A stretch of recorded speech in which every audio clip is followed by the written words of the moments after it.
Siyam na masasakit na katotohanan sa buhay.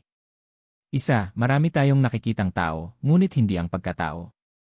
Dalawa, ang mayayaman ay may mas maraming silid kaysa anak, habang ang mahihirap ay may mas maraming anak kaysa silid. Tatlo, ang mga smartphone ay nagpapalapit sa atin sa mga taong malayo, ngunit inilalayo tayo sa mga taong malapit. Apat, mas marami tayong nasisenyas at nasiscroll na pahina online kaysa sa totoong aklat. 5. Kayang alagaan ng isang ina ang 10 anak, ngunit ang 10 anak ay hindi kayang alagaan ang isang ina. 6. Ang mayayaman ay naglalakad ng milya upang tunawin ang pagkain, habang ang mahihirap ay naglalakad ng milya upang makahanap nito. 7. Malaki ang ating contact list, ngunit mahirap ang ating mga relasyon.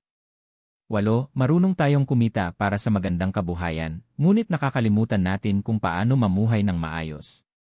9. Maraming nakakaalam ng presyo ng lahat ng bagay, ngunit hindi ng tunay.